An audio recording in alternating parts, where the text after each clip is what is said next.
किछ दीजा प्रणवत नानक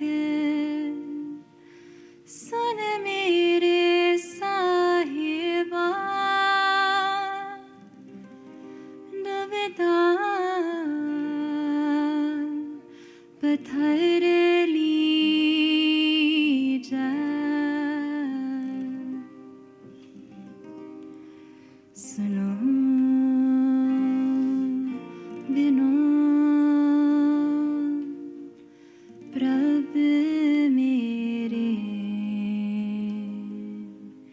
मीता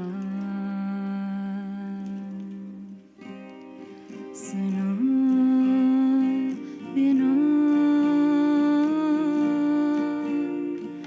प्रभ मेरे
चरने कमले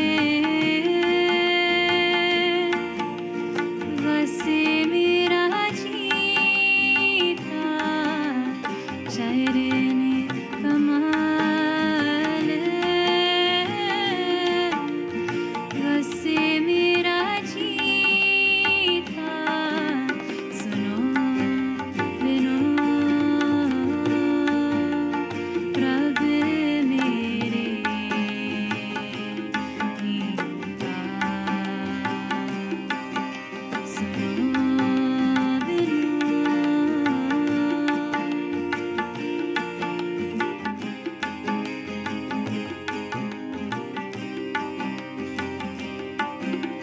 नानक एक अरदास नानक एक अरदास नानक एक अरदास नानक एक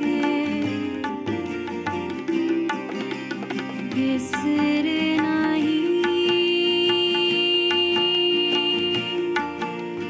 बिसर बिसर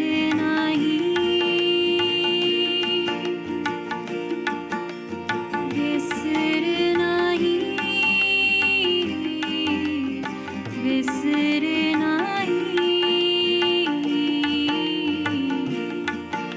पुरन गुणदास बिसर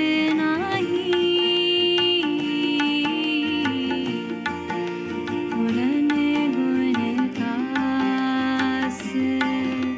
सुनो बिनो प्रभ मेरे मीता सुनो बिनो प्रभ मेरे मीता चरण कमले वसे मेरा जीता चरण कमले वसे मेरा जीता सुनो बिनो प्रभ मेरे मीता सुनो बिनो प्रभ मेरे मीता प्रभ मेरे मीता प्रभ मेरे मीता सुनो बिनो प्रभ मेरे मीता वाहिगुरू जी का खालसा वाहिगुरू जी की फतेह ਵਾਹਿਗੁਰੂ ਸਾਹਿਬ ਜੀ ਇੱਕ ਓੰਕਾਰ ਸਤਨਾਮ ਕਰਤਾ ਪੁਰਖ ਨਿਰਭਉ ਨਿਰਵੈਰ ਕਾਲ ਮੂਰਤ ਅਜੂਨੀ ਸੈਭੰ ਗੁਰ ਪ੍ਰਸਾਦ ਜਪ ਆਦ ਸੱਚ ਜੁਗਾਦ ਸੱਚ ਹੈ ਭੀ ਸੱਚ ਨਾਨਕ ਹੋਸੀ ਭੀ ਸੱਚ ਡੰਡੌਤ ਬੰਧਨ ਅਨਕ ਬਾਰ ਸਰਬ ਕਲਾ ਸਮਰੱਥ ਡੋਲਨ ਤੇ ਰਾਖੋ ਪ੍ਰਭੂ ਨਾਨਕ ਦੇ ਕਰ ਹੱਥ ਸਗਲ ਦਵਾਰ ਕਉ ਛਾੜ ਕੈ ਗਹਿਓ ਤੁਹਾਰੋ ਦਵਾਰ ਬਾਹੇ ਗਹਿ ਕੀ ਲਾਜ ਅਸ ਗੋਬਿੰਦ ਦਾਸ ਤੁਹਾਰ ਬਾਹੇ ਗਹਿ ਕੀ ਲਾਜ ਅਸ ਗੋਬਿੰਦ ਦਾਸ ਤੁਹਾਰ ਵਾਹਿਗੁਰੂ ਜੀ ਕਾ ਖਾਲਸਾ ਵਾਹਿਗੁਰੂ ਜੀ ਕੀ ਫਤਿਹ So Sangat ji, we're on, was it week 29? Week 29 of the Ardaas course now. And like Bibi Gurveen Kaur mentioned last week, we've remembered the Guru Sahibs, we've remembered the Shaheeds, the Panj Takht, all these amazing things. And now it's come to the part of the Ardaas where we're going to be asking for things, which is pretty much my favorite part, right? And anyone's favorite part. Now, just before I get started, who's ever treated, you know when we do Matha Tek to Guru Granth Sahib Ji, who's ever treated it a bit like a shopping list? Has anyone done that before? Yeah, like I want this thing, I want that thing, I want my wedding to go well, I want to win the lottery, you know, like all these sort of things, right? I want a job. But in the Ardaas, when we do it, Maharaj gives us all these things that are written on the board, all in one go. So if you ever want to do Ardaas, and everything that you're asking for pretty much, all gets covered under all these things. So what we're going to go through is Sikhan nu Sikhi dan, Kes dan, Raat dan, Babek dan, Visaha dan, Prosa dan, yes, Dana Sir dan, Naam dan, Sri Amritsar Ji de Ishnan, Chaukiyan, Chande, Bunge, Jugo Jugatal, Dharam ka Jai Jaikar, Bolo Ji Sri Waheguru. Now that's a mouthful, that is, yeah. Now usually we split these up. 1 week you'll talk about Sikhi dan, Kes dan, Raat dan. Another week you'll talk about Babek dan, Visaha dan, Prosa dan, something like that, right? Because each of these topics that is so deep, we could talk about loads of things on each one. But because time is our enemy at the moment, we have to kind of fast track all of this. But I've done my best where we can talk about just the main points of each part of this Ardaas. Now, when we come and do Ardaas, what we're doing essentially is begging, right? And one thing that we suffer from, you could say, is that the human body, or even just us in general, we suffer from wanting a lot of things. Once we got one thing, we want the other thing. Once we got iPhone 15, now we want iPhone 16, right? If you got a PS4, you want the PS5. You got GTA 5, you want GTA 6, yeah? Something like that. And usually, when we go out and we live out in the world, we're begging other people to, you know, inspire us, to teach us new things. And essentially, we come to the point where we realize that all these people that I'm begging from, they're all beggars themselves. Yeah? Everybody you go to, whether it's to learn something, to motivate you, like I go to the gym now with this Singh, who should be here in a minute, and we're basically begging to each other that, you know, please, you motivate me, I'll motivate you, and we can smash this out. Yeah? But then you come to a realization where we're all beggars. So why will I go and beg for something who is also a beggar? Right? Now, when you come to that realization, you kind of think, well, the only person that's really going to fulfill my desire, who's really going to listen to what I'm asking for, is Guru Granth Sahib Ji Maharaj. Yeah? Now, this pankti, when I was doing this, came up, and it was saying, Har kiya sada sada vadayaiyan de na pachotai. Now, how amazing is that? What Maharaj is basically saying here is that Guru Granth Sahib Ji is the ultimate giver, right? He's the ultimate giver, and he never regrets anything that he ever gives you. So when we got someone like that to beg from, why would we ever go somewhere else? Doesn't matter, even if it's anything that's good, anything that's bad, that you might think is bad, he doesn't regret any of it, okay?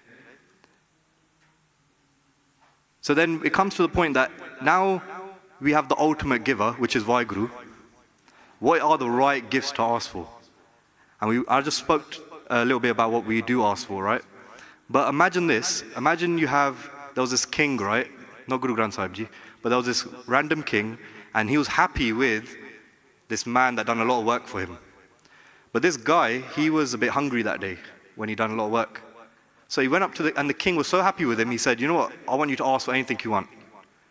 Now imagine, he's just a normal guy that's hungry, and he's gone up to the king, who could give him anything in the world, all the riches, but instead he asks for a bit of pudding. And then the king got a bit mad. He's like, I'm the king of all kings, Well, not Guru Granth Sahib, but I'm the king of everybody. And you've asked just for pudding, I could give you so much more. So in the same way, we're a bit like that person that we got the king of all kings, which is Guru Granth Sahib Ji Maharaj, but we're just asking just for that little bit of pudding. When really, we could be asking for everything. Okay? And the one thing is that when you ask for these gifts,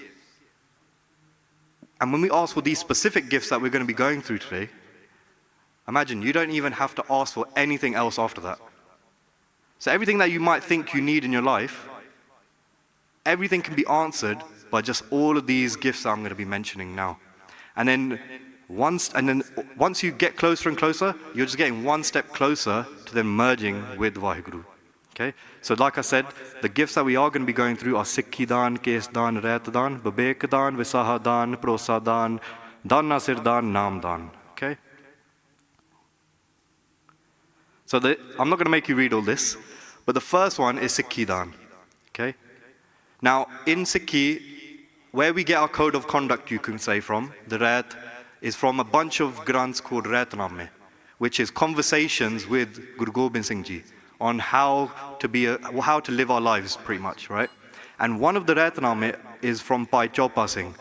Now, Bhai Chopa Singh's Retnama is actually, so you have the Panj Pyare, right? Does everyone know the Panj Pyare? Everyone knows them, who I'm talking about, yeah? Then after, when they took Amrit on the day of Vaisakhi, 5 other Sikhs, who are called the Panj Mukte, they took Amrit after them. And then they had that conversation with Guru Gobind Singh Ji, who then wrote all the Bhai Chopa Singh Retnama.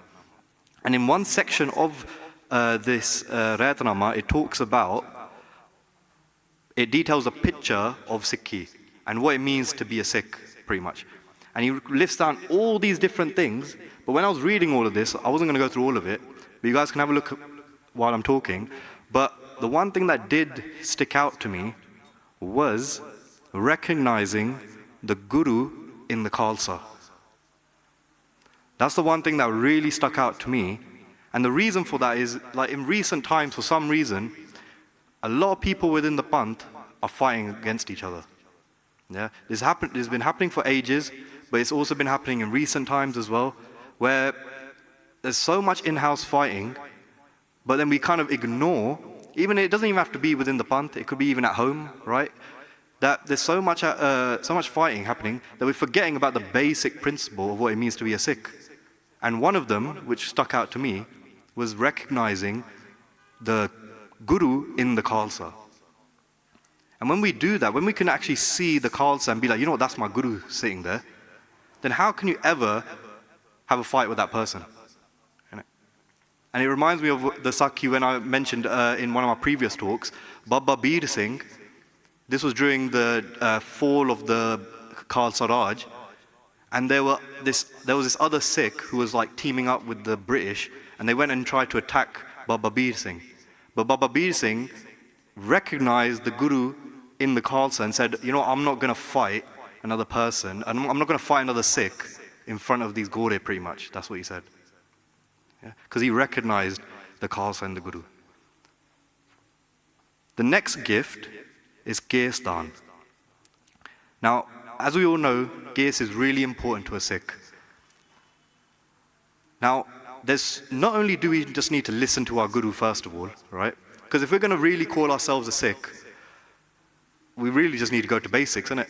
If you have a teacher, I'm not saying the Guru's a teacher, because you don't matha take your maths teacher, yeah?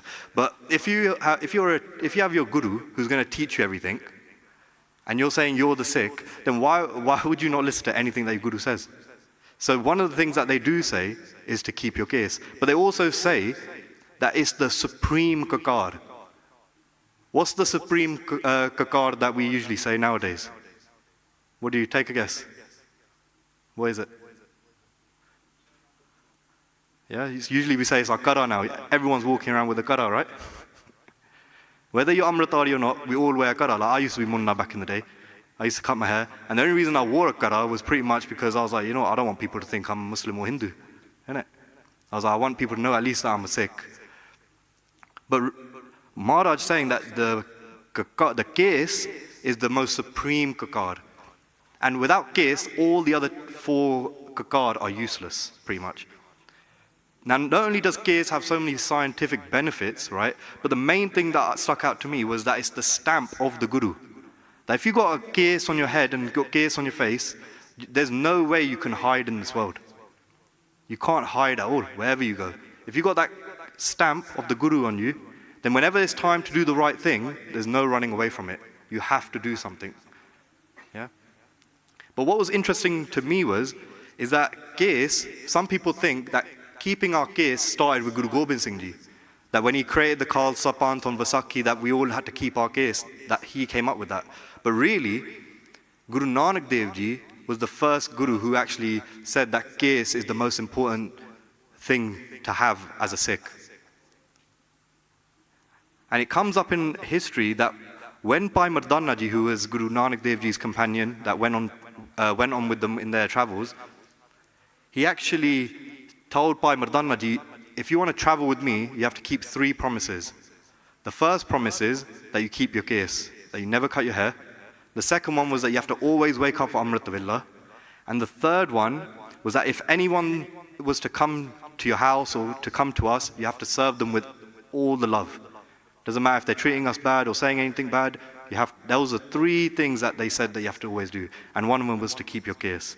So that was something that really stuck out to me. But what really, really stuck out to me, right, is that when Maharaj went on all these travels around Tibet and all these places,